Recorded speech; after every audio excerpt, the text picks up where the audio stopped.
indie game garden. Pete is part of a 2-person development team called Chaystar Unlimited. Pete describes their first game, Lilith Odyssey, as a low-poly take on a space survival game similar to No Man's Sky. Their second game is quite a departure. It's called Asbury Pines, and it's an expansive, narrative-driven idle game about a small town through the ages. In Asbury Pines, Pete's unique perspective on storytelling comes through with a complexity and beauty that you truly have to experience to believe. It's an honor to have him on the show for a conversation about writing, games, and the many lives we live in our fiction. Let's get to it. Hi, Pete. Thanks so much for being here. To start, I would love to hear more about your game development journey, what drew you to games in the first place, what kind of prompted you to create Asbury Pines, and as much detail as you would like to provide would be fascinating for me to hear. Yeah, of course. First off, thanks for having me. Really thoughtful of you and to consider our little studio. So, where did we all get started? So we our game development journey began with making silly little web projects. We did a bunch of game jams, and they were like web-based, like HTML code stuff, and that's where it all began. And we made like 3 or 4 different websites. We even tried to do web comics. And I wish we kept these domains alive, because there are some weird little fun little internet gems and artifacts on there. If you look up Seadope, SEADOPE, that was one of our first, I guess you could say, successful web projects. It's like you explore the personal PC of a FBI radio division professional in the apocalypse, in a zombie apocalypse. It's a lot to take in. So that's a little taste of where it all began. I think that has some like internet archives, but anyway. I found it here. I'll include a link in the show notes for people who are interested. Yeah, so that's where we began in doing stuff like that. And then, gosh, I couldn't even tell you what year did we. Probably around 2023, 2024, we started making our first formal game, which was Lilith Odyssey. That took way too long. That took like 5 years. I do not recommend anyone starting a project that big. We were naive. We were,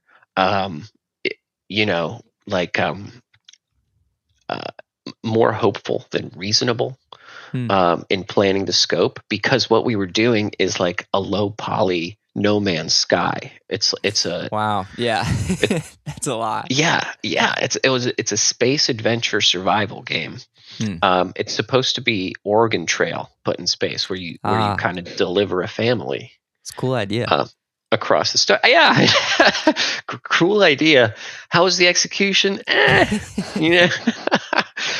But we poured our hearts into that, and that was very sobering, because you spend a lot of time like giving your creative all to this thing, and then you put it out there and you ship it, and it's like, it's hardly the success you would have ever imagine. Like you're like, oh my God. I can totally see why people get discouraged after making their first game. Yeah. So after that, we took a little soul searching, I suppose. And then, the fact of the matter is, we both realized, like, you know what, Lilith Odyssey, it's good for what it is. There's a lot of heart in it that we stand by, and we gained a lot of experience with game dev. Not only like the actual development part, but like the marketing, and maybe even more deeply, like the how deep you have to dig into yourself to keep going. Mm. The last 10% of any game is the hardest part. Hmm. I don't know why that is, but it's true. People say it all the time, but I think tying it all together, polishing it, making it like ready to ship, that's always the hardest part, and it takes a long, long time. So we uh, uh, uh, after our little break, we are like, all right, well, listen, we have all these skills, we have all this wisdom, I guess you could say. Yeah. My partner came up with the idea of making an incremental narrative game. He had just played, not just played, but he was really into Melvor Idol, Hmm. and he was like, I'm loving this idol genre. I'm having a lot of fun, but like, there's no depth. There's nothing for me to get like sink my teeth into. It's just like leveling. It's getting skills. Right. Um, it's basically chasing bigger numbers, but without any kind of emotional payoff. And so that's where I will stop the answer there, as that's where Asbury Pines like began. Yeah. And was that all happening as far as like a second job type of thing or a passion project? All of those were happening kind of in addition to the work that y'all were doing for your day jobs, right? Or am I wrong about You're 100% correct. We both have full-time jobs, unfortunately, and that? yeah, we do. We did this on the side. Yeah. During the first game, you have these like little dreams of like, well, if it takes off, maybe we can quit our jobs and do this full time, whatever. I'm like, holy crap, that is not feasible unless you make a really, really great first game. But yeah, we do this on the side. This is our hobby. Um, we're both starting little families, so that's going to be even harder. But yeah, How do you find the time or go about like carving out that time for yourself? Because I imagine, yeah, like as the responsibilities of life increase, as I'm sure like responsibilities at work increase, what is your process? Or I guess like, is it anything more than just like, well, I have a moment now, so I'm going to work on the game? Like what is setting your kind of game development space aside look like? that's a big question, because like the hardest part of the day to day of game dev is getting started. That's the Hmm. hardest part, because it's work. You know, Yeah. you already did work across your day. Now you got to do more work, and it's finding that motivation to just like do it. Hmm. I would say that is the hardest part. If you ever solve within yourself a way to get over that first hurdle of just jumping in when you have time, if you find a way to keep yourself engaged, I mean, you've solved. You you're gonna you're gonna make a good game. B. You're gonna be so productive, and you're not gonna let the negative voices in the back of your head like compile, the ones that are like, you should be working on this, isn't this your dream, like, come on, like, all Hmm. that, all the anxiety, negativity stuff. So if you find a way to get started every day, or not every day, but like some sort of schedule, because we have predictable kind of routines. It's like every Wednesday night I have like 3 hours, right? As an example, I'm like, if I can just use two of that to advance XYZ in the project, well, that's great, and I'm proud of myself. So, Hmm. Yeah. so yeah, It yeah, does seem like it's a lot about being realistic. And I think the point that you made about addressing the negative voices that we all have in our heads does appear to be one of the most important parts as far as like seeing a project through that last 10% that you're talking about. I imagine they're louder than ever during that. Um, Oh and yeah, that's the struggle, right? absolutely. And it's the last 10% where they do get maybe the loudest, because you're like, Mm. well, is this good at all? Like, is this, you sunk X amount of time into this? Is it going to pay off, quote unquote? Yeah. So like, and then like, if you don't have the best wish list numbers, then you're like, oh God, well, what's going to happen?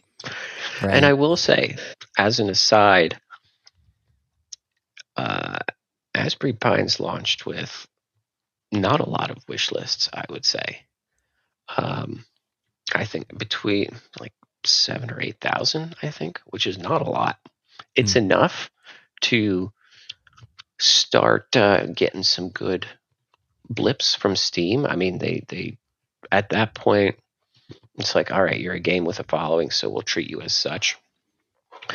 Um, but it was really, and based on that, we didn't expect so many people to have tried it. Mm. Yeah, it really.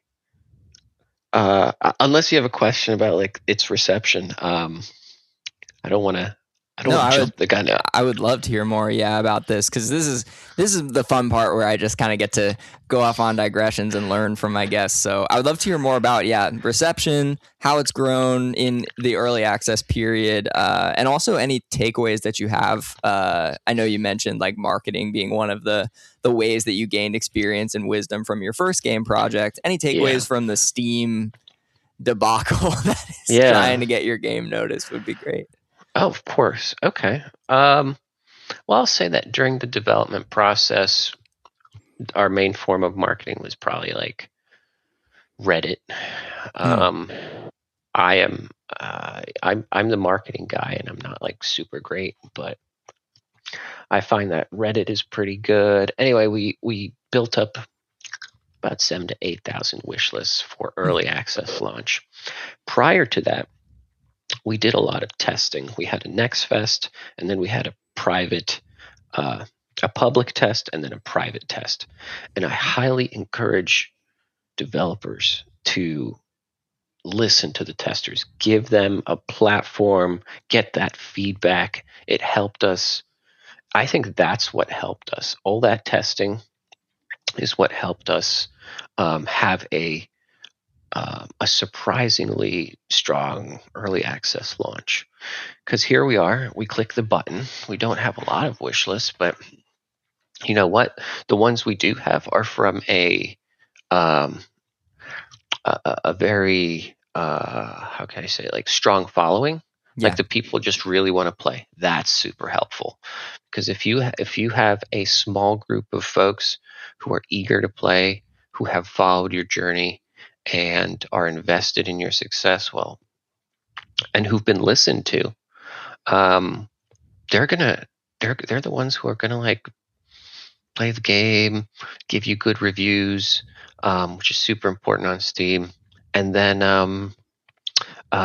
share the word of mouth. And Hmm. I think that's where Asbury Pine succeeded, because we did not have the wishlist numbers to justify having like 300 to 400 reviews within like a month. Hmm. You know, um, so what happened was, during early access launch, I also reached out to a bunch of streamers and press, and we got awesome attention from streamers.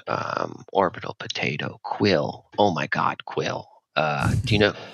I, Do you I know haven't heard like? of Quill, no, but Okay, I should check them out. he's just this dude who's been a like a reviewer for like like 10 to 15 years. Wow. He's Yeah, he's like one of the first to do it. He's not super huge, but he's not super small either by any means. Yeah. But he was one of the OGs, and it's funny because my partner used to watch him like as he was developing his own stuff. Like he would do his own side projects, and to have Quill come back to us unsolicited and just be like, this is one of the funnest games I've played in the past year or whatever. I don't know what his words were, but Beautiful. yeah, no. And it was him, a couple other bigger streamers, and YouTubers, really boosted, the the attention that the game got, the eyeballs that were coming onto the game. And at the end of the day, we had one guiding philosophy of, it, there's different standards by which you can measure success. How many wish lists you have, how many followers you have, how many sales you have, whatever. But our number one top priority was just make a good game. Yeah. If Because that just begets success. A good game will just be alive, for a long time and encourage other people, to just try it out. Um, so with all that, with that philosophy in mind and with our outreach, it looks like, we kind of accomplished something like that. Not a perfect game by any means. We have a lot of plans for 1.0, but we're both happy with, what we did. Yeah, as you should be. It's a super polished. I mean, super polished for early access, certainly, but just a super polished and fun experience throughout. I'm about 70% of the way in, so I have a bit more to go. Okay. But I wanted to ask more about the narrative. So on the surface, the vibe of Asbury Pines reminded me a lot of Twin Peaks, like just watching trailers and stuff. That said, after having played the game, the text that kept coming back into mind is Stephen King's The Stand. Not sure if that was an actual inspiration or not, but just the idea of it being such a kind of epic of changing through the generations and seeing civilizations rise and fall. Really, what would you say are the game's driving influences for you and your partner, and how do they shine through in the narrative? So it's funny because we did lean into the Twin Peaks stuff in some of our marketing, Yeah. but I've never seen it. Huh. I'm familiar with it. I am familiar with the premise, and I do agree that like the way the game starts with like there's sheriff, there's been a murder. Let's Yeah. investigate. Yeah, I'm like And like the yeah, coffee cup, and there's a lot of yeah, like almost in references that like it's a bit of a trick, which I enjoyed, where it's like, oh, you think it's just going to be this one little mm-hmm. small town narrative, and then it's like, holy crap, this is huge. Yes, yeah. That's exactly what we were going for. Yeah. um, yeah, it's like, you start in the present day, and then the next age, it's like apocalypse. But yeah, speaking of this stand, I read about a third of it, and it was good. And I do see the similarities, which is something, as so I was the writer for the narrative, Hmm. and I think the theme between the shows we watched, which was Twin Peaks, Dark, Lost was an inspiration as well, Yeah. and then like the books you mentioned, like The Stand. Um, the common similarity is character, which is having like people who are human, recognizable, you know, but also like interesting. They're unique. They got, um, different ways of thinking, different ways of talking, and my personal challenge was, there's over like 50 characters. I'm like, how do I make each one have a, distinct personality in how they think, how they talk, how they act, what they do, their motivations, whatever. That was a fun time. I remember it being tough, but also at the same time being like, this is a puzzle I'd love to do. And if you do all that well enough, it's like gunpowder for the imagination. Like people are like, oh, I know this character, or like I get the vibe of this character, and that's plenty for me. Yeah. One of the things where I could tell, almost making the shift from, or I guess making the mental shift from kind of like this is a video game, like a fantasy to a degree, to something I guess that's more akin to like prestige TV in my mind, was when like the characters started to make like what I can only call like human decisions, like fallible decisions. And I could tell that you, as the writer, were like happy to lean into the consequences of those, and really explore. I mean, that's kind of what the whole game is about, is like the consequences of these human emotions that we all feel and are afraid of in a lot of cases. And you're not afraid to kill your darlings and all those things. And I think it's a really successful narrative. So that's cool to hear that was the inspiration. Yeah, that's a great point you made about not shying away from human fallibility, and I don't want to call it like the dark side of humanity, but the grit. I refer to it as grit. Some people think the game is rough, rough by like explores dark themes, but to me, it's like I see what they mean, but it's just humanity. It's like there is a lot of imperfections that we deal with, but there are also a lot of forces that just build off of those in a good way, Yeah. in a hopeful way. So definitely, there's that interplay. Yeah, and there is so much hope, and it's cool to see how it evolves throughout the generations, because you almost see parallels between, like, I again won't spoil it, but they're almost like these survivalist characters who, in spite of a ton of tragedy, continue to persevere. And you see that almost play out in these arcs throughout the generations. And I think it's just so cool to witness as you experience this huge time sweeping story. And with that in mind, like, I'm curious. My written question is going to change a little bit thanks to the context we've already gotten. But like, Please, my yeah. original question was like, why an idle game and not a novel?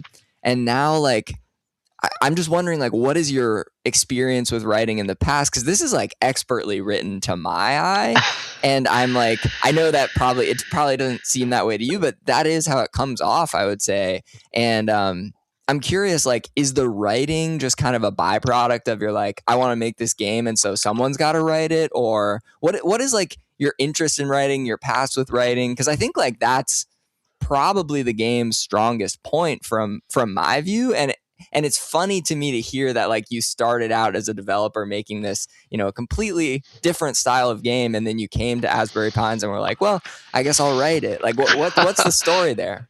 Yeah, so you caught me. I do have a bit of a writing background. Um, yeah, um, I studied it.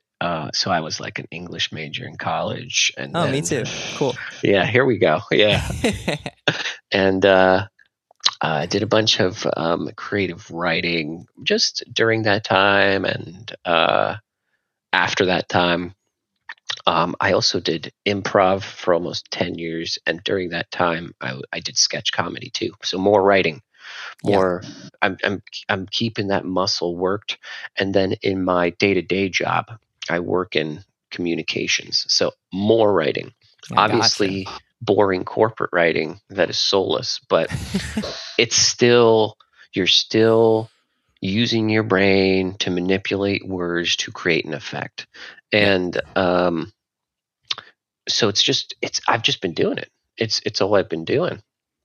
So just to get back to the tip of the iceberg of this question that you just asked, is why an idle game and not a novel? I do I do want to write a novel, but this came first. Yeah. And here's this thing. It was my partner's idea to make an incremental idler system that unlocks a story as it goes. That was full credit to him. So he basically kind of built me a framework. He's like, we're going to have 12 eras. You can mess around with them. Here are my suggestions for them. And I liked his suggestions. He came up with like snail barbarism and all this weird stuff. And I was like, yeah, you know what? let's see, let's see what we can do. So he Yeah. gave me like, he gave me the canvas and the frame, and I kind of just painted. Now, why why should we marry a story into an incremental? Um, and the thing is, and what got me thinking is that if we look at ourselves, we already consume stories Yeah. incrementally. We read books in pieces, in chapters. We watch TV in shows, in episodes. So we're already acclimated to like enjoying stories across a set period of time. Um, and that's like from like 30 to an hour a day, 30 minutes to an hour to like across a week or across a month. So for that reason, we're like, oh, this is interesting. Like an incremental story game is it's kind of like an untapped vein in interactive fiction, in the area of interactive fiction.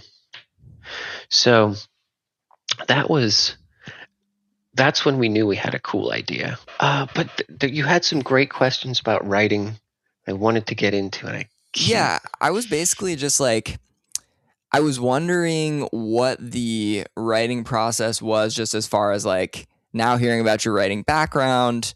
I was kind of connecting it to the context of the last game you mentioned, like your first game, Lilith Odyssey, where you are writing this like low poly, or I assume there was writing to do for this low poly kind of space survival game. But then this is so different, and it does seem like you and your partner were splitting up the responsibilities to a degree, which allowed you a framework within which to write, which I think is so important. But I was just curious, like, where did that come into like your development process? Was it like what you were leading with? Was it something that was coming in as you were kind of creating the game, and it was a bit more of a give and take? What was the process there? Yeah. So we take a step back to our first game, Lilith Odyssey. One of the pieces of wisdom we gained from that is we were trying to make a game that we would love to like play. Obviously. Yeah. But the thing is, it's like you, like I play like Arc Raiders right now. I can't make Arc Raiders. We can't make Arc Raiders. That's crazy to even attempt that with the skills we have. I mean, it's not impossible, but it's just a bigger journey than what we'd want to take.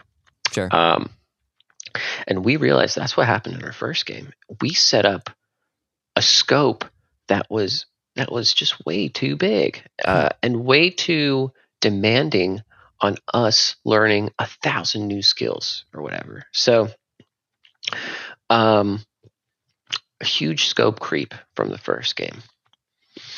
Second game, we were like, all right, we can't do that again. We can't like just we don't have the time or the energy to Right. just learn CGI animation. Like we can't do that. So this my partner, my game dev partner, approached me with the idea of Asbury Pines because he was like, listen, my skill, and he's very skilled in this, is he's great at making he's a software engineer, so he's got background in this area of creating management systems, um, creating like game design. Yeah. He's got a great intuition for that. My skill is like the writing, sound design, and things that contribute to an emotional resonance within the game experience. And so he's like, well, you're predominantly a writer and I'm predominantly coding in these areas. Like, let's combine it. And like, and that's where the incremental narrative idea came from. So, from a process standpoint, like I mentioned, he set me up. He gave me parameters. which is always good for a writer, honestly. Yeah. Because then it's like you're not paralyzed by choice. Right. Kind of, you have a direction to go towards, and that just makes things so smooth. Like when I started writing, I knew there's 12 eras. I knew there would be some uh, time elements, some time fun. Let's Right. put it without giving spoilers away. And because there was different eras going into each other, I knew that the characters involved would have to age across them, or it would be a butterfly effect story.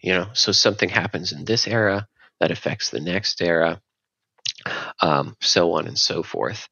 Um, so that's like, to give an in-game example, I always think about Hucksmead, who's the concrete baron. He Yep. comes to town, starts building a bunch of concrete buildings in like the 1950s or something, and he had this very special brand of concrete that was like the strongest of its time. Anyway, he goes a little crazy, but um, he's a very self-seeking, greedy kind of person. He's eccentric, let's put it that way, because I do like him as a character. But Yeah. the his achievement of creating a bunch of concrete buildings, even in trying to create a concrete monument in town, that goes all the way through like the next 6 eras. It survives, his buildings survive a great flood. They survive a time of dryness and drought, and then they become foundational to what emerges in the future. So those parameters helped make those like really fun, like, oh well, how could this little wink in the past grow into something huge in the future? And having that framework already there really helped the writing process. I almost imagine it in an analog sense as like why people map things out on note cards, whether they're writing a game Mm-hmm. or a Mm-hmm. story or what have you, because you can have it be a little bit modular where you can switch things around, but then it also just keeps. I mean, even just thinking about scope creep in terms of a writing process, it's like it's so easy to get overwhelmed if you're thinking about the whole thing at once. So having that Yes. framework seems like a beautiful way to go about it. And it answers some of my other questions regarding like, how does the idle game interact with the narrative? Because it is such a unique idea that your partner had to have the narrative kind of be almost drip fed out Mm-hmm. in a way that while I was playing it and will continue to be playing it, reminds me almost of like a newspaper or like a daily comic strip, which is interesting that you kind of got your start in web comics Mm-hmm. to a Mm-hmm. degree where it's like I'll wake up and I'll like pick up my Steam Deck and it'll be like, oh my gosh, like so many new things are unlocked, and I'll read people's letters and I'll see the story unfold. And I think it's beautiful that just the way that those come together. Yeah. And yeah, I was wondering where was there anything surprising to you about kind of the intersection of the narrative and idle game, or how it impacted you while you were, playtesting it, or how it impacted you while you were writing it? Yeah. So speaking of parameters, I knew that I can't. How should I put this? I have to limit how many words I use in each little snippet of story, Yeah. um, because I'm not writing a novel. This isn't a novel. This is peeks into the lives of characters across time. And um, I remember early on when my partner was like, "All right, we're gonna proceed. We're gonna try to do this. What are your non-negotiables? Like, what do you need to see in this game?" And I said to him, "I want um, different kinds of mediums to write the story through, which is to say, like the things you mentioned, a newspaper article, an email, a text message, a prayer, a radio broadcast." I'm like, I want to tell stories through these various things, depending on the character, depending on the time. So um, I wanted to use the medium as showing and not telling, because it's like that really helps sell the story in smaller increments, because I'm like, okay, this is giving people this is a news article Right. talking about um, a shootout local in town that makes a past sheriff a hero. Um, and then I'm like, the news article is the best form to tell the story in this particular instance, because it is fact driven and um, prestigious. It shows community impact.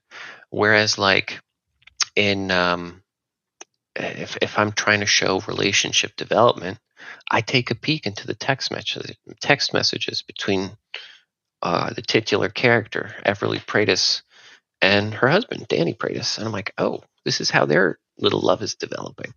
So that's why I was able to keep it brief, because the medium itself was telling the story. Part of it, you know. So Yeah. It is like the ultimate example of like showing, not telling in writing, because the whole point is to make it, I guess, to like separate uh, separate the little artifacts that were being fed throughout the game and like the authorship of them, right? Since they're in reality being authored by one or a few people, but then in the story, they're coming from all over and across time and these sorts of things. So I think it's not only a fascinating piece of media in itself, but it must have been a fascinating process, and it's an honor to get your perspective on making it. It's incredible. I was wondering, just along those same lines, like, who's your favorite character in Asbury Pines, if you have one, or maybe name a few, and what what kind of makes them tick? What was fun about writing them? absolutely. Oh, okay.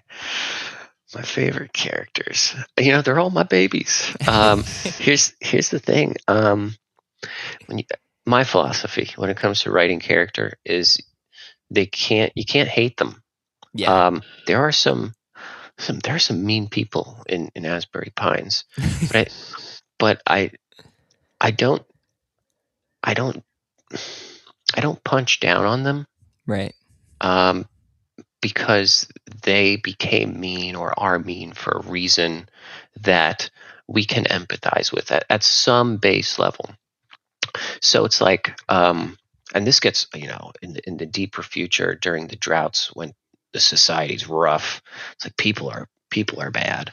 Yeah. Um, but here's the thing: even those like terrible characters, they commit raids and atrocities against whoever to protect their own tribe, to extend their survivability, to gain more resources in a resourceless world. Like, the motivation has to be just real, and it doesn't have to be good, but just understandable. Got to get those snails. Gotta get the yeah, that's right. I love snail barbarism. One of my favorite eras to write. Um, but which I can get to. But to answer your question, some top characters. Huxley, I already mentioned him. Just a bizarre rich guy who tries to create a concrete utopian society. I'm like, that's love it, love it. I'll run with that. In terms of like voice, I love Warwick. Warwick is a Yeah. guy from the Tides, which is like a flooded world era, and he kind of extends into the snail era. Um, and I love the voice I gave him. Um, little vocal ticks, if you will.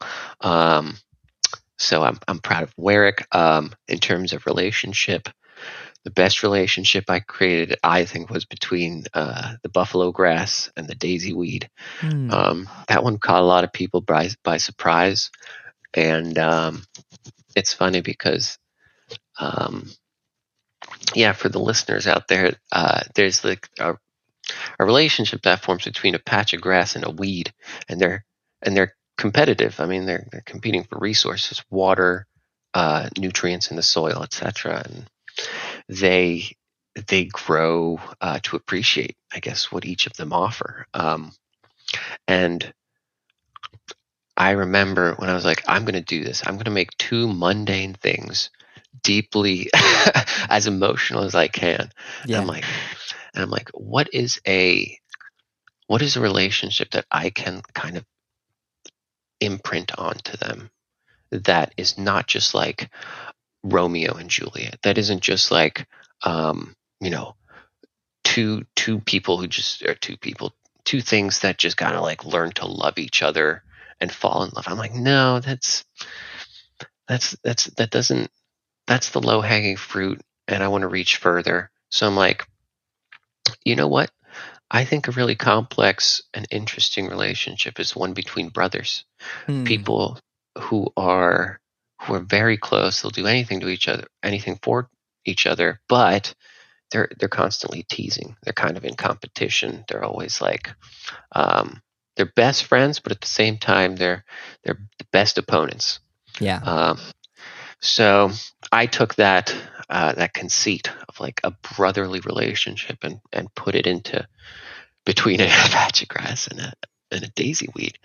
Um, and then for my top favorite character, sounds lame, but it's got to be Buzz Snow, Sheriff Buzz Snow.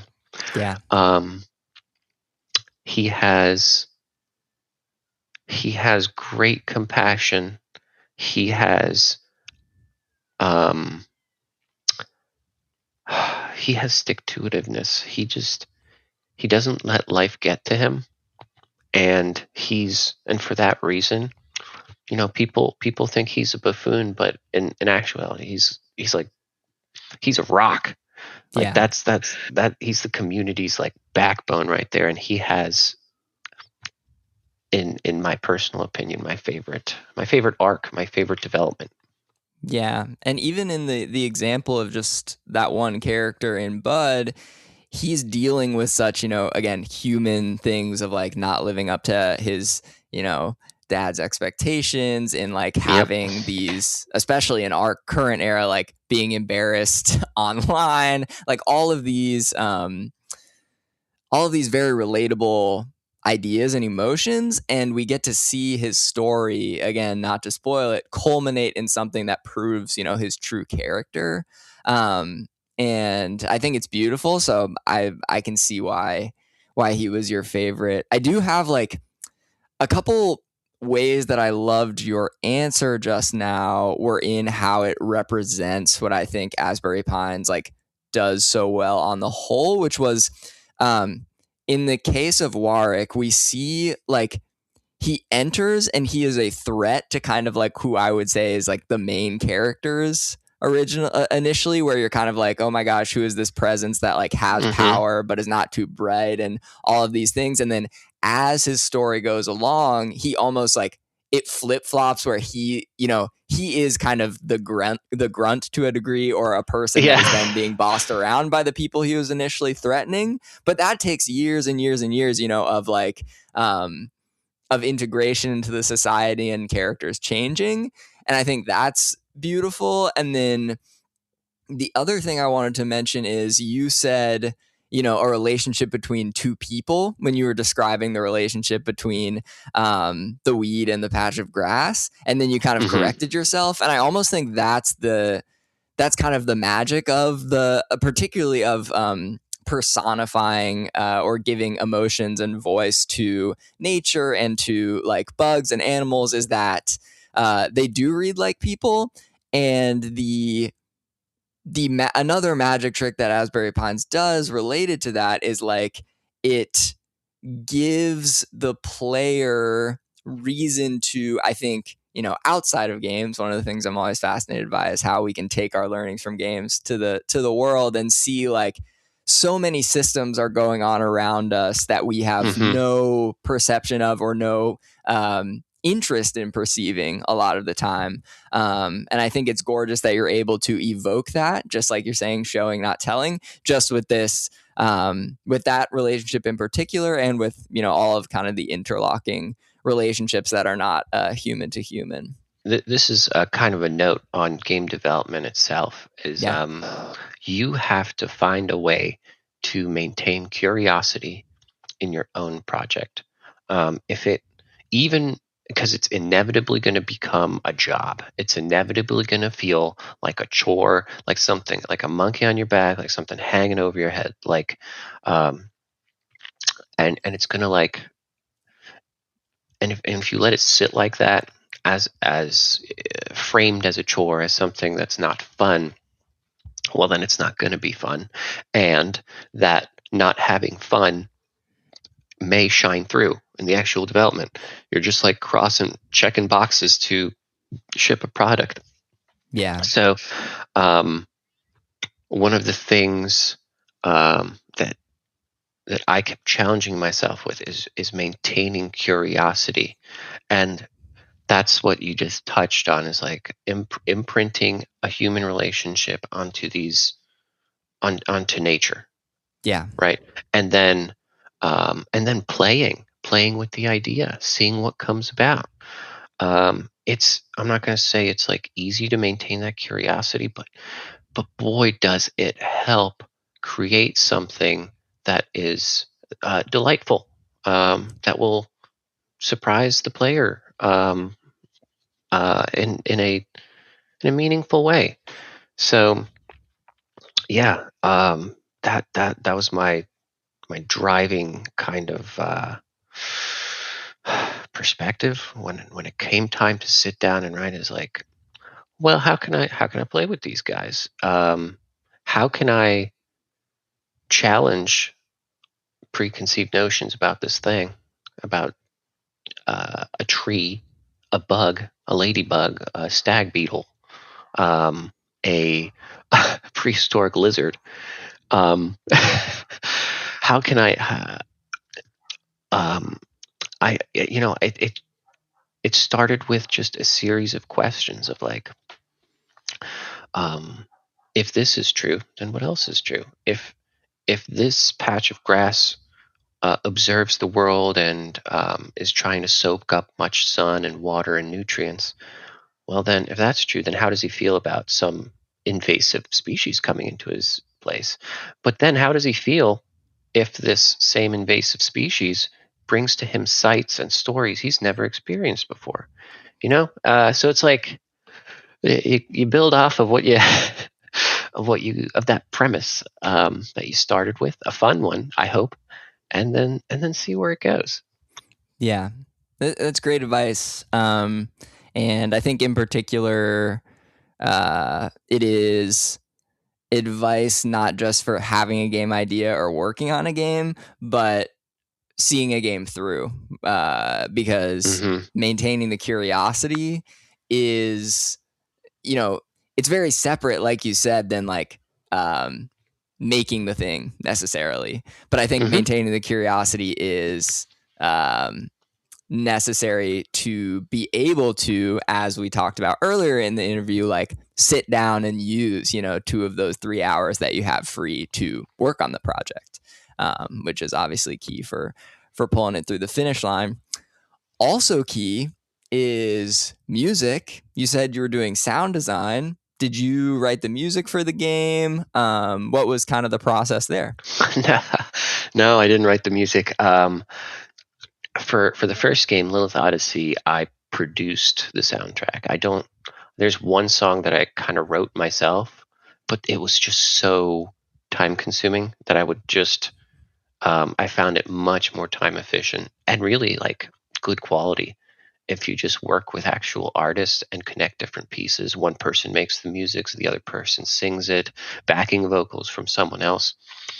Um, that taught me that, like, rely on other people, rely on the artfulness and skill of other people out there. They can certainly add to the game. I respect the hell out of developers who can do it all, like Mm, write good music, create good experiences. I'm like, well, that's crazy. So in some degree, I act in in a large degree, I act in a producer capacity. So this game's soundtrack is written by um, artists I sourced on the internet, um, partly, and then in majority part, it is a friend of mine who just one of the best guitarists I know, and really really good stylistically. His name is you can look him up, but he's also in the game as Flink Pamingo. Hmm. Um, and I believe his songs are the ones people are connecting to the most, because he has a good sense of creating a song that isn't a pattern. It's not like a structure like A B A B A C A or something like that. His is like different movements and evolutions within the actual track, which is just super interesting.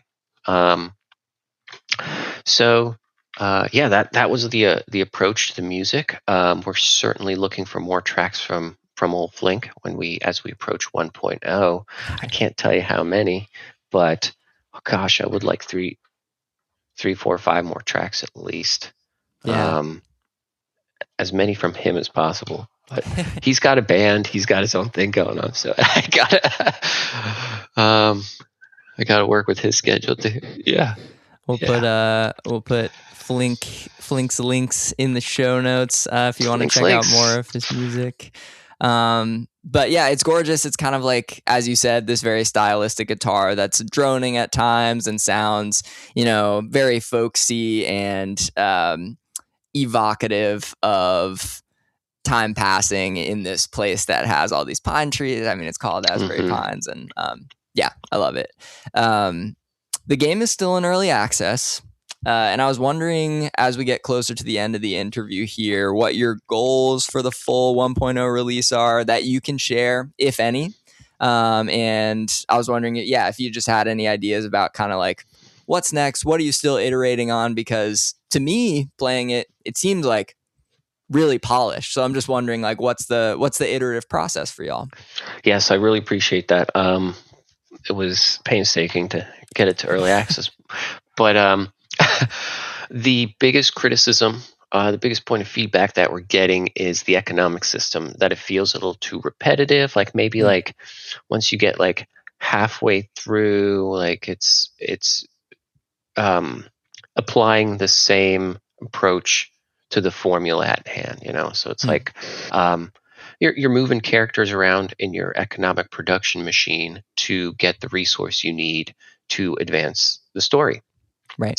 And the thing is, like people, are like uh, just we're saying what I just said. It was getting a little repetitive. So the biggest point of hopefully improvement that we are doing for 1.0 is a complete like economic system overhaul.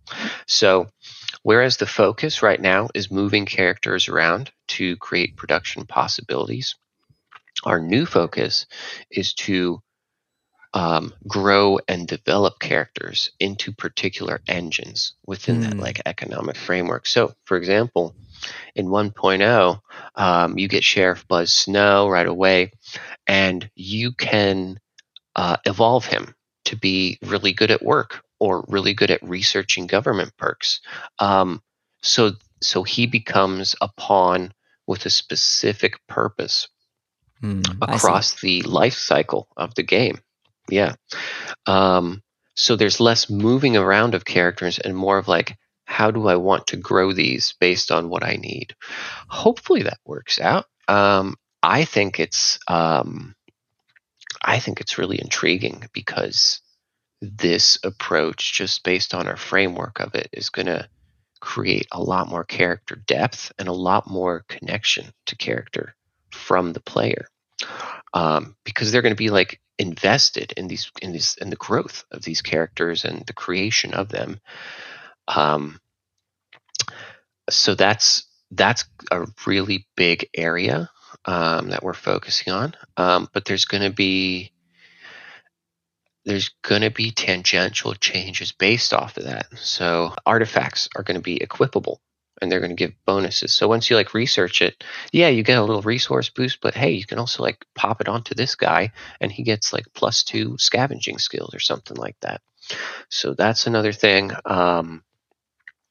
We're also adding more puzzles into the timeline itself. So a little sneak peek, we're creating a function called conflicts, and each era has a conflict, and you can choose to ignore it or not, but the conflicts drag down your like production bonus. Mm. And so so for like the present day, for anyone who's played the demo or started out the game, the conflict is between Danny Pratis, a local citizen who's a high school teacher running for mayor, and um, Alvin Van Eisen too, who has been eyeing the mayoral spot, who is a rich, wealthy community member, and that's going to be the main conflict, is this mayoral race. And so there's going to be stories and facts behind it, Mm. behind this conflict. So there's going to be a lot more content as well, when it comes to these tangential systems and new functions that we're putting in the game. So that's exciting. Um, and then as for the actual narrative itself, so um, the, the I would say the most the biggest point of feedback I got for the narrative is that I don't know how to say this without spoiling. I will say the game has time paradoxes, Yeah. and I feel like the narrative can do a better job acknowledging some of the, I'm going to say, quote unquote, logic behind paradoxes, because paradoxes are not logical, but there should be some sort of like rule, I guess, for lack of Mm. a better word. So the narrative ending is going to be a little different. And I think hopefully, maybe I'm happy with it now, but I think it could be a little, with this change, I think it could satisfy a lot more of the time rules crowd, the people who like to puzzle over the flow of time and things like that. Um, but I'm not doing it to satisfy that crowd. I'm doing it because they made a great point about the narrative itself. I keep saying, listen to your folks, listen to your feedback, because they're not just doing it to criticize you. They have some like they're seeing things that maybe you overlooked. And I think I did overlook the way, a little wrinkle in the end. Mm. I did overlook how I can actually respect more of the time rules that we set up. So that's something players can look for coming out for 1.0. I didn't even. I felt like this is such a long-winded answer. There's a lot more stuff we're including. In fact, more than we need. I don't know, but the point is, it's all in service to our guiding philosophy of just trying to make a good game. What would you say your biggest influences are in like wanting to make a game? Just you personally, like, is it TV again? Is it books? Is it other games? Like, feel free to list like specific titles of things or authors or Sure. what have you. So for my partner, I know that he likes Jonathan Blow, who Hmm. who made Braid, who made The Witness, and respects the depth of puzzle Yeah. that and thoughtfulness that Blow puts into his games. And I think that shines forth in the way my partner approaches game design and trying to find fun ticks, fun little things that a player has to do to advance the game. So there's some inspiration there.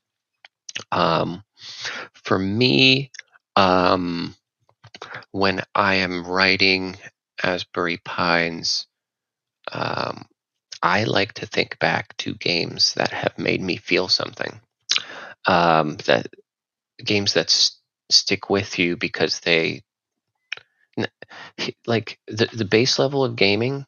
I think, at least in the genres I play, are thrill. I Mm. play. I just brought up Arc Raiders, but like there's a sense of thrill. and that's easy. That's easy to do, to create that kind of tension. But what actually makes you like sad? What makes you sigh from relief? What makes you have this complex feeling of bittersweetness at the end of the game? And when I thought about games like that, it was like Zelda Ocarina of Time. It was Prince of Persia, Sands of Time. It was Last of Us. It was these games that had these awesome, complex stories. Um, and I'm not even talking about the design. I'm just talking about the evolution of the experience, Right. and how I related to it at the time. So what inspired me in my writing is to try to achieve that emotional resonance. Um, yeah, that was the driving force. How did they do it? Um, Even when sometimes the gameplay was repetitive. I'm looking at you, Prince of Persia. Um, and that was the constant answer I kept finding is characters. It was characters I cared about their personal development, and I was invested in their arc.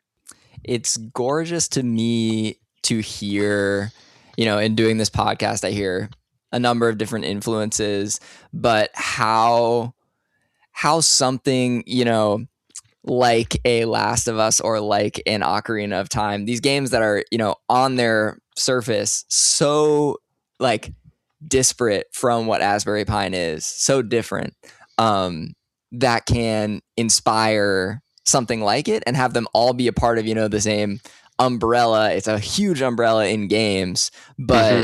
it's gorgeous that one is inspiring the other, and there's such different experiences that can, that are united in their emotional resonance, as you said. So thank you for sharing that. I just have one more question, and it's just to kind of um, just to celebrate the human behind the game. What's something that keeps you like whole and feeling nourished by life outside of your game development time?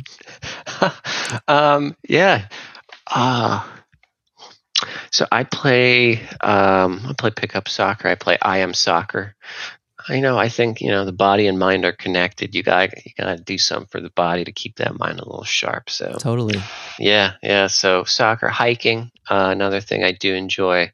Um, hiking's Hiking is the distance from civilization always creates it's like it fuels my imagination and just Mm. breathing room to think. Um, Reading outside of games, right? Because I still play quite a bit of games. Yeah. Um, Enjoy cooking. Cooking is a fun puzzle. Um, I can see how it's an art because once Mm. you like understand like the baseline stuff of like how everything is just based on timing and heat, and then an Yeah. understanding of flavor and spice, you're like, ooh, okay, well, I can do twists now. I can do my own little thing. So I like cooking. And last but not least, I like doing nothing. Nothing at all. I love sitting. It's pretty great. Letting the um, mind rest. I want to say, um, I want to impart one more thing, if I Yeah. may, Oh, please do. to anyone making a game out there. Um, and that is the hardest thing to do is to make a game fun. And I think I think some people may think that the place to do that is to like crowdsource. Hey, what do you guys think if there was like a platformer with a hook shot and a teleportation mechanism? I'm like, it sounds cool. I have no idea. But some people start by looking out, and I think you got to look in, and you have to be selfish with making the game fun for you. I think at the base level, and something that was kind of validated in Asbury Pines, because let me say, I was nervous to release a narrative game, knowing that like I have ADD. Like, who's gonna read? Who's gonna, So I was like, I was like, I shut those voices out. I was like, don't be cheap entertainment. Just be selfish with making the game fun for you. If it feels fun for you, there's a I would say a phenomenal chance that it's going to feel fun for other people. And you got to be honest with yourself, you know. You can't just be like, yeah, it's definitely fun for me. No, it's like compared to other games you've played, how does it make you feel? Or is the puzzle that you've created fun to solve? Like genuinely. And if it's not, ask yourself, you know, what can I do, self, that will make this more fun for you? So I think that's maybe a key approach to making a fun game. To making game is just make it fun for you. And that goes back to my writing, because there's a quote out there. I don't know who said it and I don't want to misquote, but the quote is, and I write by it, is you write for yourself and others in that order. If you write for others, you're a hack. You're just trying to like have people like what you're creating just cuz. If you're writing for yourself, you're like creating something real and true. So just wanted to leave with that little note of follow the fun as you see it, and you're going to have some good results. A wonderful closing word. It feels representative of your journey, but also the, I think, beautiful product that Asbury Pines is, because I can tell, you're so invested, and I can tell you've loved playing with the characters, as you've said, and that's part of the delight that shines through, like we've talked about all interview. So, Pete, thank you so much for your time today. It was lovely talking to you, and I'm very honored that you wanted to spend some time with me. Oh, it's my pleasure completely, Johnny. Thank you for having me. Thanks for considering having me on.